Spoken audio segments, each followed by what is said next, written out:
কারীম থেকে এক টুকরা আয়াতে কারিমা তেলাওয়াত করেছি এবং এক টুকরা আকায়ে দুজা সরকারে দো আলম সৈয়দুল কাউনাইন রহমাতাল লিল আলামিনের জবান থেকে হাদিসের টুকরা তেলাওয়াত করেছি। এর শানে কিছু কথা আলোচনা করব, যদি আল্লাহ তাবারক তাআলা আমাকে তৌফিক আতা করেন। সবাই বলুন আল্লাহুম্মা আমিন। লাখো কোটি কোটি শুকর সুজুদ সেই মহান তাবারক তাআলার মহান দরবারে, যিনি আমাদেরকে অফুরন্ত অসংখ্য রহমতের ভান্ডার খুলে দিয়ে আমাদের হার্ট, আমাদের লাংস, আমাদের কিডনি, আমাদের প্রত্যেকটা অঙ্গ প্রত্যঙ্গকে এতক্ষণ পর্যন্ত সুস্থতা রেখেছেন। শুকরিয়া তান একটু জোরে সোরে কি বলা যাবে? আলহামদুলিল্লাহ। আরো জোরে বলা আলহামদুলিল্লাহ। লাখো কোটি কোটি দুরুদ ও সালাম সেই মানবতার মুক্তির দিশারি, নির্যাতিত নিপীড়িত মুক্তির জনতার একমাত্র সনদ আশরাফুল আম্বিয়া, যাকে কালেমার জন্য রক্তায়িত করা হয়েছে, কোরআনের বেহেশতের ফুলকে ফোটানোর জন্য রক্তায়িত করা হয়েছে, ওহুদে দাঁত ভেঙে দিয়ে তাকে অজ্ঞান করে দেওয়া হয়েছে, সেই মহামানবের উপরে শত কোটি দরুদ ও সালাম সকলেই পড়ি সাল্লাল্লাহু আলাইহি ওয়াসাল্লাম। আমরা একটা কিতাব নিয়ে বসেছি, বলেন তো সেই কিতাবের নাম কি? একটু জোরে বলেন, কিতাবের নাম কি? কোরআনুল কারীম। সমস্ত সমস্যার সমাধান এখানে আছে না নাই? জোরে কোন আছে না নাই? আছে। কোথাও আর যাওয়ার প্রয়োজন নাই। এই কিতাবটা যদি আমরা হৃদয়ঙ্গম করতে পারি, এর মধ্যে সব কিছু সন্নিবেশিত ভাবে সুন্দর সুঠাম সুবিন্যস্ত করে আপনার জন্য, আমার জন্য, গোটা বিশ্ব জাতির কল্যাণের জন্য আল্লাহ পাক নাজেল করেছেন। যেরকম সুবহানাল্লাহ।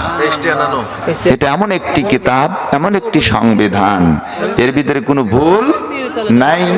যারা ভুল ধরতে এসেছে তাদের দাঁত ভাঙা জবাব দিয়ে কোরআনের কাছে তাদেরকে আমন্ত্রণ করা হয়েছে। যেরকম সুবহানাল্লাহ।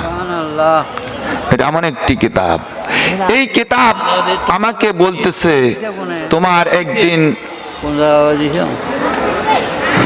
এখানে এত কথা বলা যাবে না, তোমাকে একদিন এই পৃথিবীর আঙ্গিনার থেকে টান দিয়ে গর্তের মধ্যে ঢুকানো হবে। কথাটা সত্য না মিথ্যা? যেরকম সত্য না মিথ্যা? সত্য। কোরআন যেহেতু আমাদেরকে সাবমিট করছে, এর ভিতরে কোনো সন্দেহ নাই। আল্লাহ রাব্বুল আলামিন বলেন, ও পৃথিবীর মানুষ, এই পৃথিবীর সীমানায় তোমার হায়াত নয়, এই জীবনের পরে আর একটা জীবন রয়েছে, যেই জীবনে তোমাকে জবাবদিহি করতে হবে।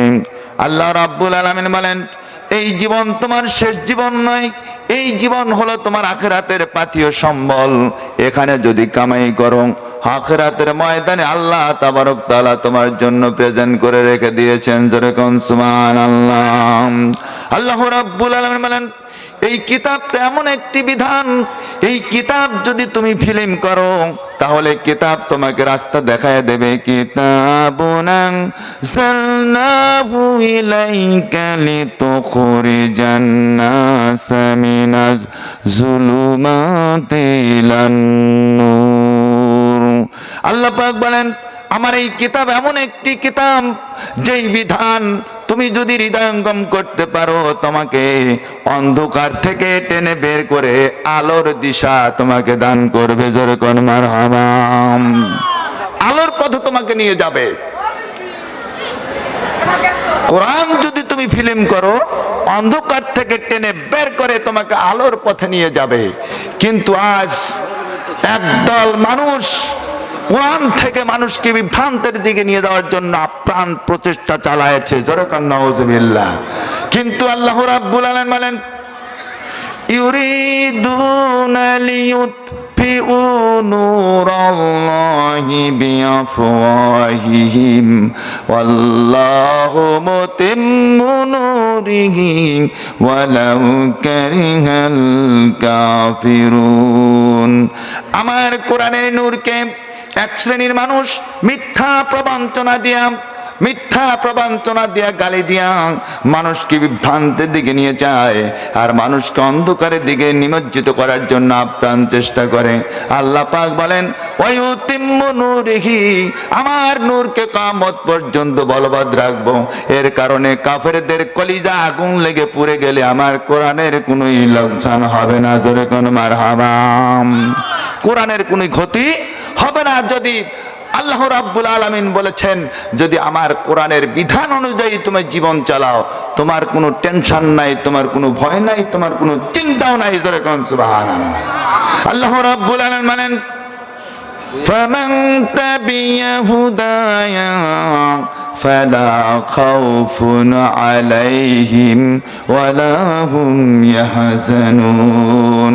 কোরআন দিয়ে জীবন যদি চালাও, কোরআন দিয়ে যদি ব্যবসা বাণিজ্য করো, কোরআন দিয়ে যদি নামাজ আদায় করো, তাহলে তোমার কোনো চিন্তা নাই, তোমার কোনো পেরেশানি নাই। ওয়াদখিলনাল জান্নাতা বিগায়রি হিসাব, বিনি হিসাব কোরআন তোমাকে জান্নাতুল ফিরদাউসে প্রবেশ করাবে। জোরে কোন মারহাবা।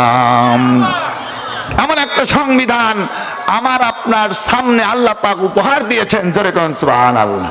কিন্তু দুঃখের বিষয় পড়তে পারি না। দুঃখ কোথায়? পড়তে পারি না, কিন্তু বুকের সঙ্গে লাগাই, চুমো করি আর চোখ দিয়ে দেখি আর চোখের পানি ফেলি। জোরে কোন ঠিক কিনা? আজ পৃথিবীতে অশান্তির দাবানল এই জায়গায় জ্বলছে, কোরআন দিয়ে জীবনকে তৈরি করতে পারছি না। বন্ধুরা আমার, আল্লাহ রাব্বুল আলামিন এই পৃথিবীতে অসংখ্য নিয়ামতের ভান্ডার খুলে দিয়েছেন। এই নিয়ামতগুলো শুধু ভোগ করতেছি, কিন্তু তাকে যে সেজদা দিতে হবে এই জিনিস আমরা বুঝতে পারছি না। পৃথিবীতে মানুষ শুধু একে অপরের উপরে হায়ান পশুর মতো আক্রমণ চালিয়েছে। চারিত্রিক কোনো গুণ নাই, চারিত্রিক কোনো ডেভেলপ নাই, তার কোনো চারিত্রিক গুণে ডেভেলপ হচ্ছে না। আল্লাহ রাব্বুল আলামিন বলেন আমার নবী যেই চরিত্র পৃথিবীর ভিতরে দিয়েছেন, সেই চরিত্র যদি তোমরা তৈরি করতে না পারো, তাহলে তোমাদের এই পৃথিবীর আঙ্গিনার থেকে জাহান্নাম ছাড়া কোনো রাস্তা খুঁজে পাবে না। আল্লাহ রাব্বুল আলামিন বলেছেন এই পৃথিবীতে তোমার জন্য নিয়ামতের ভান্ডার খুলেছি। আসমান থেকে বৃষ্টি দেই, সূর্যের কিরণ দেই, নদী পানি প্রবাহিত করে, বৃক্ষ তরুলতা ফল দেয়। এই পৃথিবীতে সবগুলো তোমার জন্য আমি তৈরি করেছি। আল্লাহ রাব্বুল আলামিন বলেছেন ওয়া খালাকা লাকুম মা ফিল আরদি জামিআ, যা কিছু সৃষ্টি করেছি সব তোমার গোলাম। জোরে কোন সুবহানাল্লাহ। সব মানুষের গোলাম। সব মানুষের কি করতেছে? গোলামি করতেছে। আর আমাদেরকে আল্লাহ পাক তৈরি করেছেন আল্লাহর গোলামি করার জন্য। আল্লাহ রাব্বুল আলামিন আমাদের এই হায়াতের জিন্দেগি, সামনে একটা কবর মঞ্জিল আছে। আজকে গোরস্থানের জালসা। জোরে কোন ঠিক কিনা? কবরস্থানের জালসা। কবর জিনিসটা কি? এটা একটা গর্ত। জোরে কোন ঠিক কিনা?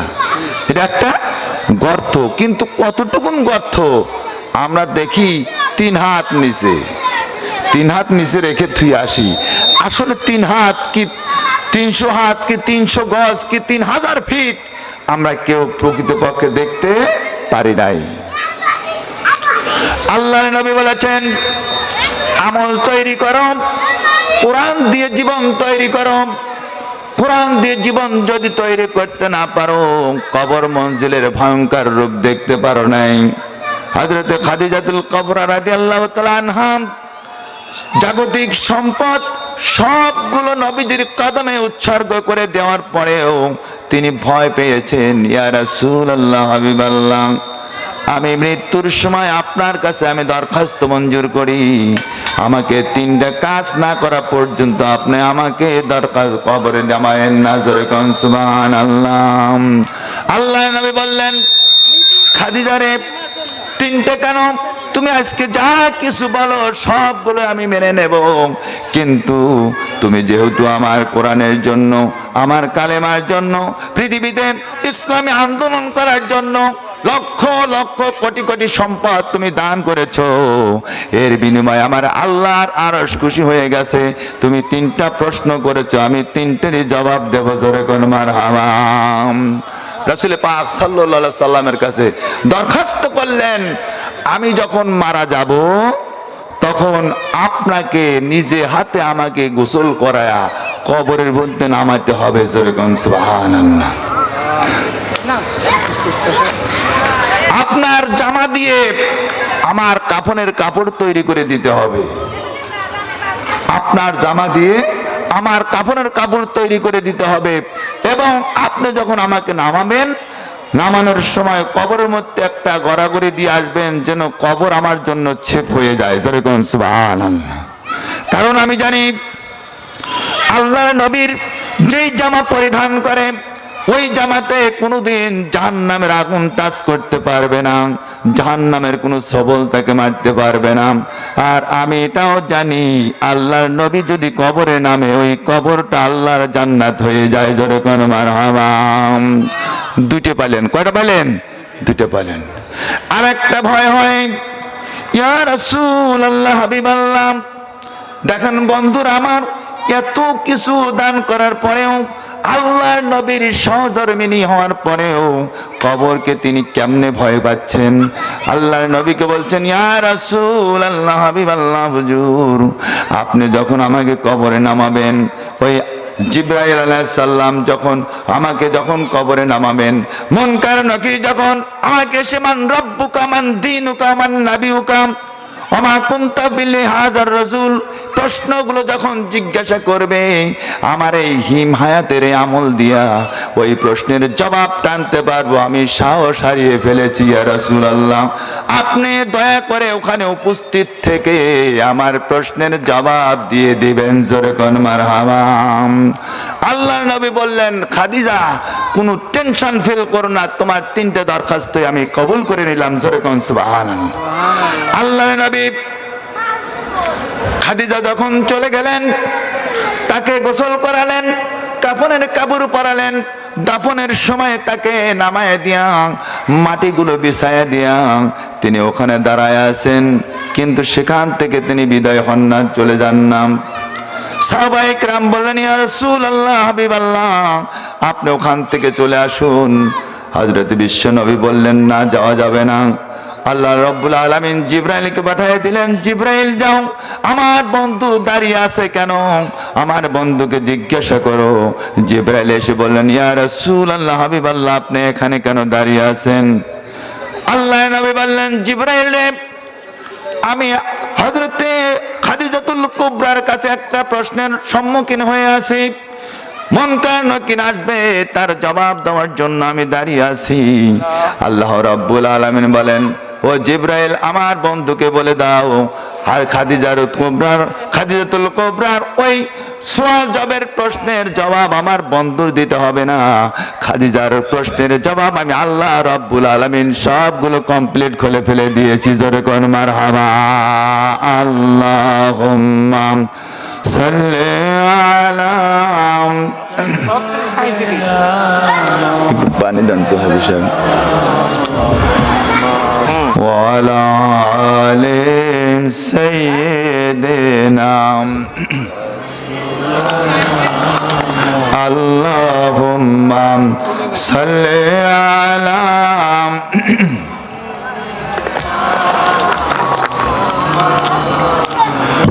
ওয়ালা আলি সাইয়্যিদিনা। একদিন মাটির ভিতরে হবে ঘর, রে মন আমার, কেমনে বাঁধো দালান ঘর। কথা ঠিক না? ঠিক। একদিন মাটির ভিতরে হবে ঘর, রে মন আমার, কেমনে বাঁধো দালান ঘর। প্রাণ পাখি উড়ে যাবে পিঞ্জর ছেড়ে, ধরা ধাম সবই রবে, তুমি যাবে চলে। ভাই ব্রাদার বন্ধু যত, মাতা পিতা তারা শুদ্ধ। ভাই ব্রাদার বন্ধু যত, মাতা পিতা তারা শুদ্ধ। সকলই হবে তোমার পর রে মন আমার, কেমনে বাঁধো দালান ঘর। একদিন মাটির ভিতরে হবে ঘর রে মন আমার, কেমনে বাঁধো দালান ঘর।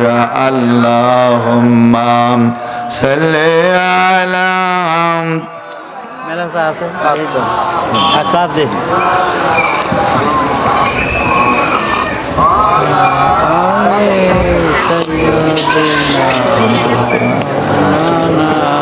আচ্ছা আচ্ছা বন্ধুরা আমার, মানুষের হায়াত যখন শেষ হয়ে যাবে, কিয়ামতের দিন সবাইকে হাসরের ময়দানে উঠতে হবে। যেরকম ঠিক কিনা? হাসরের ময়দানটা কেমন? সূরা ইব্রাহিমের প্রথমে আল্লাহ পাক বলেছেন, ইয়া আইয়ুহান নাসু তাকু রাব্বাকুম ইন্না জালজালাতাস সাআতি শাইউন আযীম। সেই দিন বিশাল একটা বিকট আওয়াজ হবে, বিকট একটা আওয়াজ হবে। জালজালাতাস সাআতি শাইউন আযীম, ভয়ঙ্কর একটা আওয়াজ হবে। সে আওয়াজটার তাসির হবে কেমন? আল্লাহ পাক বলেন, সেই আওয়াজ যখন শুরু হয়ে যাবে, গর্ভধারিণীর গর্ভ খসে পড়বে এবং দুগ্ধদায়িনী মা তার সন্তানকে ভুলে যাবে। দুগ্ধদায়িনী মা সন্তানকে ভুলে নিজের জীবন চিন্তায় সে অস্থির হয়ে যাবে। সন্তান মা মা করে চিৎকার করবে, মা সন্তানের পরিচয় দেবে না। আর গর্ভধারিণীর মায়ের গর্ভ সেই প্রচন্ড আওয়াজের ঠেলায় খসে পড়বে।